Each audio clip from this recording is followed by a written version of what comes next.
एक आरव नाम का लड़का बाहर आता है। वह काफी ज्यादा दुखी था।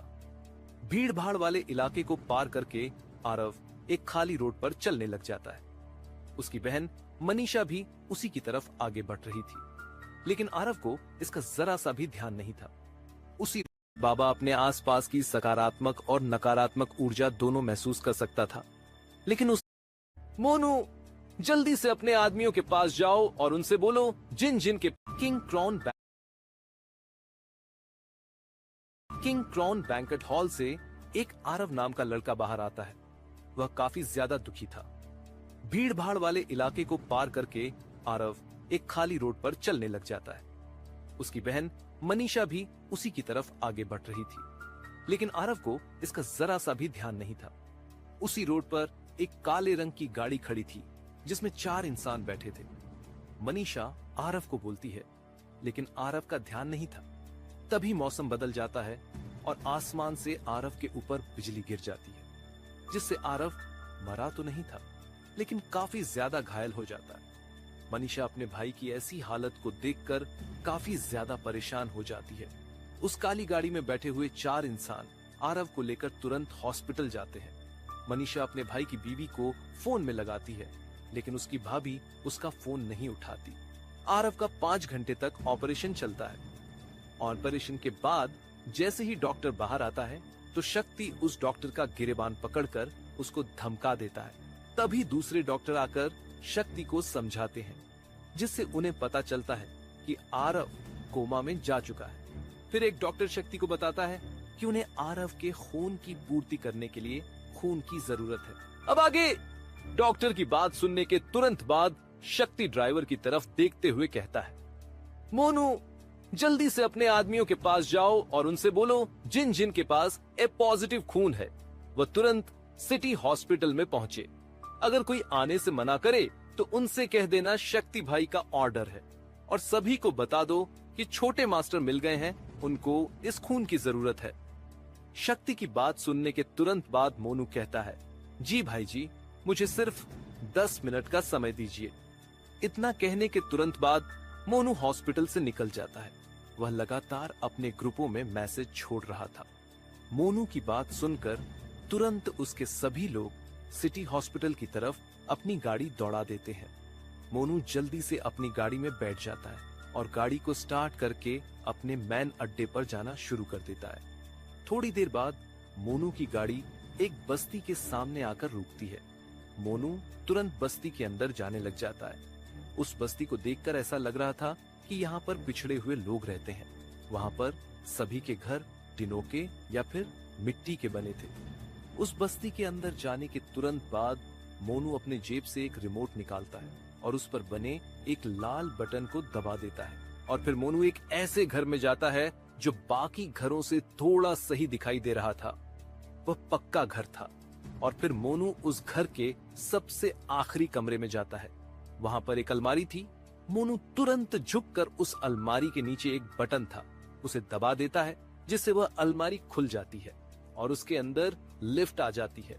मोनू तुरंत उस लिफ्ट के अंदर चला जाता है और नीचे जाने वाले बटन को दबा देता है, जिससे सबसे पहले अलमारी का दरवाजा बंद होता है, और फिर लिफ्ट का दरवाजा बंद होकर वह लिफ्ट नीचे जाने लग जाती है। नीचे जाने के बाद मोनू लिफ्ट से बाहर आता है। लिफ्ट से बाहर आने के बाद मोनू एक बड़े से हॉल में आ जाता है। उसे हॉल में 200 से ज्यादा मार्शल आर्टिस्ट मौजूद थे, और उन सभी ने काले रंग के कपड़े पहने हुए थे। उन सभी की कमर पर एक एक बंदूक टंगी हुई थी और हाथों में AK-47 राइफल थी। तभी मोनू सभी की तरफ देखते हुए बड़ी ही गंभीरता से कहता है, मेरे पास आप सभी को सुनने के लिए एक खुश खबर भी है और एक बुरी खबर भी। आप सबसे पहले कौन सी खबर को सुनना चाहेंगे? जिस पर सभी लोग कहते हैं, हम खुशखबरी को पहले सुनना चाहेंगे। उन सभी के एक साथ बोलने की वजह से वह हॉल गूंज जाता है। तभी मोनू एक गहरी सांस लेते हुए उनसे कहता है, हमें हमारे छोटे मास्टर मिल गए हैं। मोनू की बात सुनने के तुरंत बाद वहां पर मौजूद सभी लोगों के चेहरे पर एक मुस्कान आ जाती है और वह खुशी से नाचने लग जाते हैं। लेकिन तभी मोनू थोड़ा उदास होते हुए उनसे कहता है, आप सभी शांत हो जाइए, मैंने अपनी पूरी बात नहीं कही है। मैंने आपको पहले भी कहा था, मेरे पास एक बुरी खबर है, और बुरी खबर ये है कि हमारे छोटे मास्टर काफी ज्यादा घायल हैं और वह सिटी हॉस्पिटल में एडमिट है। उनको ए पॉजिटिव खून चाहिए और शक्ति भाई का ऑर्डर है कि जिन जिन लोगों का खून ए पॉजिटिव है वह तुरंत सिटी हॉस्पिटल में पहुंचे। हमें कुछ भी करके हमारे छोटे मास्टर को बचाना होगा।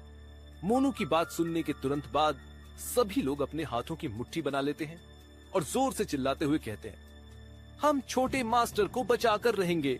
तभी उनमें से एक इंसान बाहर आकर गुस्से में मोनू से पूछता है, मोनू भाई, आप मुझे उस इंसान का नाम बता दीजिए जिसने हमारे छोटे मास्टर की ऐसी हालत की है।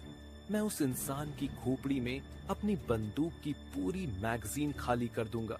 उस इंसान की बात सुनकर भीड़ भी जोर जोर से चिल्लाते हुए कहते, हाँ मोनू भाई बताइए, हाँ मोनू भाई बताइए। तभी मोनू सभी को शांत करते हुए कहता है, आप सभी शांत हो जाइए। क्या आप सबको लगता है कि हमारे छोटे मास्टर की ऐसी हालत कोई कर सकता है? मोनू की बात सुनने के तुरंत बाद सभी शांत हो जाते हैं। तभी मोनू आगे कहता है, हमारे छोटे मास्टर इतने ज्यादा शक्तिशाली है कि उनके ऊपर आसमान से बिजली गिर गई थी, लेकिन वह अभी भी जिंदा है और इसी वजह से उनके शरीर में कमी आ गई है। आप सभी तुरंत मेरे साथ सिटी हॉस्पिटल में चले। मोनू की इस बात को सुनने के बाद वहां पर मौजूद सभी लोग काफी ज्यादा हैरान हो जाते हैं। उन्हें विश्वास नहीं हो रहा था कि उनके छोटे मास्टर इतने ज्यादा ताकतवर हो सकते हैं, लेकिन वे सभी तुरंत उस अंडरग्राउंड हॉल से होकर अंडरग्राउंड पार्किंग में चले जाते हैं। उस अंडरग्राउंड पार्किंग में लगभग 50 से ज्यादा काली एसयूवी खड़ी थी। उस पार्किंग में स्कॉर्पियो, फॉर्च्यूनर, बोलेरो जैसी बड़ी बड़ी गाड़ियां खड़ी थी जिनमें ज्यादा से ज्यादा लोग आ सके। वे सभी तुरंत गाड़ियों में बैठकर अंडरग्राउंड पार्किंग से बाहर आ जाते हैं और सिटी हॉस्पिटल की तरफ उनकी गाड़ी तेजी से दौड़ने लग जाती है। इस समय दिल्ली के हर कोने से काफी तेज रफ्तार में सिटी हॉस्पिटल की तरफ गाड़ियां दौड़ रही थी। वे सभी गाड़ी काले रंग की थी।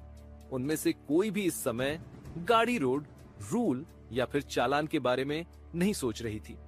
आधे घंटे के अंदर ही सिटी हॉस्पिटल के सामने लगभग 80 से ज्यादा काली गाड़ियां खड़ी हो जाती हैं। सिटी हॉस्पिटल के सामने इतनी सारी गाड़ियों को देखकर आसपास के सभी लोग और हॉस्पिटल में मौजूद सभी स्टाफ काफी ज्यादा डर जाते हैं। सिटी हॉस्पिटल के एक डॉक्टर को पता था कि यह सारी गाड़ियां ब्लैक कोबरा गैंग की है। इसकी पहचान इससे की जाती है कि उनकी सभी गाड़ियों के एक काले रंग के कोबरा का लोगो बना रहता है। ब्लैक कोबरा गैंग दिल्ली के एक जानी मानी गैंग थी जो दिल्ली के ऊपर काफी बड़े एरिया में अपना दबदबा रखती थी।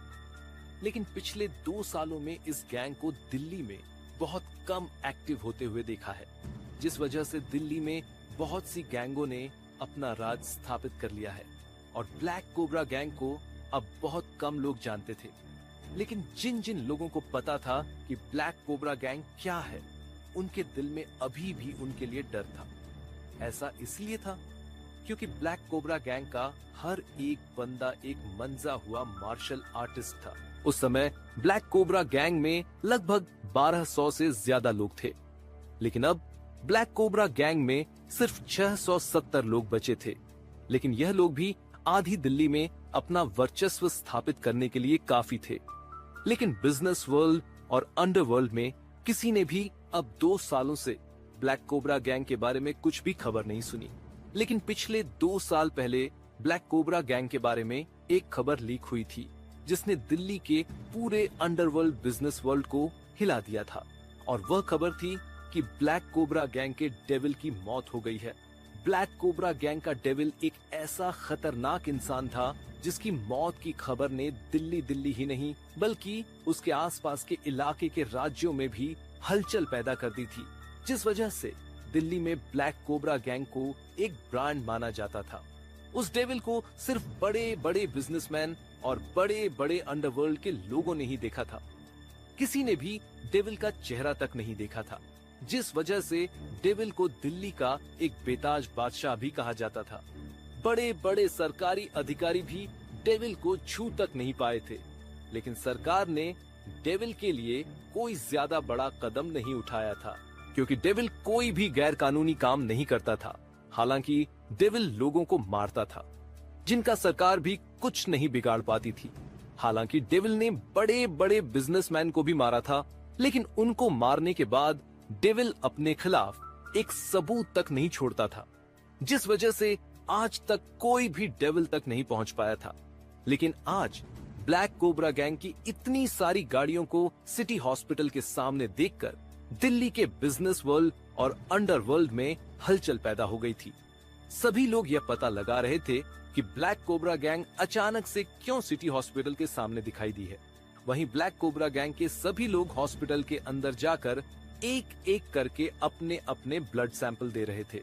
अचानक से इस प्रतिक्रिया से सिटी हॉस्पिटल के मेन डॉक्टर महेश भारद्वाज को भी पता चल जाता है कि जिस लड़के को अभी अभी आईसीयू में एडमिट किया गया है, यह सभी लोग उसके लिए आए हैं, जिस वजह से आप महेश भारद्वाज के ऊपर आरव को ठीक करने का प्रेशर बढ़ जाता है।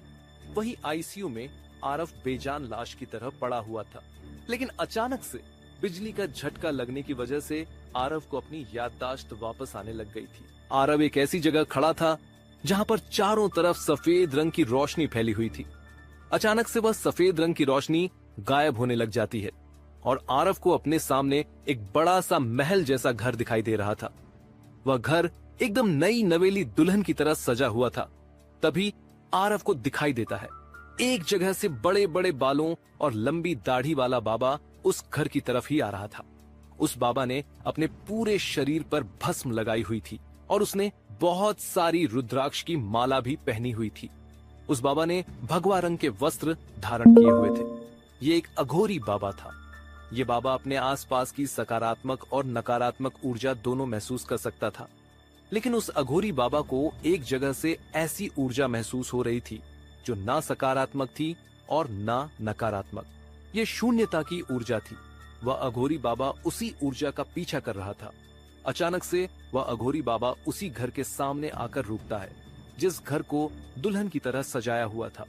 उस अघोरी बाबा को उस घर से काफी ज्यादा सकारात्मक ऊर्जा महसूस हो रही थी और उसी घर से उसे शून्यता की ऊर्जा भी महसूस हो रही थी, लेकिन वह ऊर्जा बाकी सकारात्मक ऊर्जा से काफी ज्यादा तेज थी। तभी उस घर का गार्ड अघोरी बाबा के सामने आकर उनसे कहता है, बाबा जी आपको क्या चाहिए? जिस पर वह अघोरी बाबा कहता है, क्या मैं एक बार इस घर के अंदर जा सकता हूँ? उस अघोरी बाबा की आवाज में एक अलग तरह की ताकत थी, जिसे सुनकर उस गार्ड को अपने ऊपर दबाव महसूस होने लग जाता है। वह गार्ड उस अघोरी बाबा से आगे कुछ बोल पाता उससे पहले ही गेट के सामने एक सफेद रंग की मर्सिडीज गाड़ी आकर रुकती है। उस गाड़ी के अंदर एक 70 वर्षीय बुजुर्ग बैठा हुआ था, जिसकी दाढ़ी मूंछ सफेद थी और उसके आधे बाल उड़े हुए थे। उस बुजुर्ग के चेहरे पर एक अजीब तरह का तेज था। उस बुजुर्ग को देखकर ऐसा लग रहा था जैसे वह बहुत ही ज्ञानी हो। इस समय भी वह बुजुर्ग अपनी गाड़ी में बैठा हुआ गीता पढ़ रहा था, जिससे यह साफ साफ पता चल रहा था कि यह बुजुर्ग अध्यात्म से जुड़ा हुआ है। लेकिन गाड़ी को अचानक से ब्रेक लगने की वजह से वह बुजुर्ग अपनी नजरें उठाकर गाड़ी से बाहर देखता है। लेकिन वह जैसे ही गाड़ी से बाहर एक अघोरी बाबा को खड़ा देखता है तो वह तुरंत अपनी गाड़ी का दरवाजा खोलकर गाड़ी से नीचे उतर जाता है। इतना बुजुर्ग होने के बावजूद भी वह बुजुर्ग हल्का सा भी झुका हुआ नहीं था। उस बुजुर्ग का शरीर पतला था, लेकिन उसकी चाल में एक अजीब तरह का रोब था। वह बुजुर्ग तुरंत उसे अघोरी बाबा के पास जाता है और नीचे झुककर उनके पैर छूते हुए हाथ जोड़ लेता है और उनसे कहता है, बाबा जी आपको कोई परेशानी है तो मुझे बताइए, मुझसे जैसा हो सकेगा वैसे मैं अपनी तरफ से पूरी मदद करूंगा। उस बूढ़े के इतने नरम संभव को देखकर अघोरी बाबा के चेहरे पर मुस्कान आ जाती है और अघोरी बाबा मुस्कुराते हुए उस बूढ़े से कहते हैं, मुझे इस घर के अंदर जाना है। उस अघोरी बाबा की बात सुनकर उस बूढ़े के चेहरे पर भी मुस्कान आ जाती है और वह बुजुर्ग इंसान तुरंत उस गार्ड को गेट खोलने के लिए कहता है। उस बूढ़े इंसान की बात सुनकर वह गार्ड तुरंत गेट खोल देता है। फिर वह बुजुर्ग इंसान अघोरी बाबा के साथ साथ ही पैदल घर के अंदर जाने लग जाता है। चलते चलते वह बुजुर्ग इंसान मुस्कुराते हुए उस अघोरी बाबा से कहता है, बाबा जी, अगर आप बुरा ना माने तो मैं आपसे एक विनती करना चाहूंगा। उस बूढ़े इंसान की बात सुनकर वह अघोरी बाबा उससे कहता है, बोलो। जिस पर वह बुजुर्ग कहता है, मैं इस घर का मुखिया हूं, नेकीराम सिंह, और 6 दिन पहले मेरे छोटे बेटे को बेटा हुआ है और आज मेरे पोते की छठी है। मैं चाहता हूं कि आप मेरे पोते को आशीर्वाद दें। वह बुजुर्ग इंसान जब यह कह रहा था तो उसने उस अघोरी बाबा के सामने अपने हाथ जोड़ रखे थे। आखिर यह डेविल कौन था? क्या यह सच में मर गया है? क्या डॉक्टर महेश भारद्वाज जतिन को ठीक कर पाएंगे? क्या अचानक से ब्लैक कोबरा गैंग दिखने की वजह से कोई दोबारा से ब्लैक कोबरा गैंग पर हमला करेगा? क्या यह अघोरी बाबा नेकीराम सिंह के पोते को आशीर्वाद देंगे? इन सभी सवालों के उत्तर जानने के लिए सुनिए द हिडन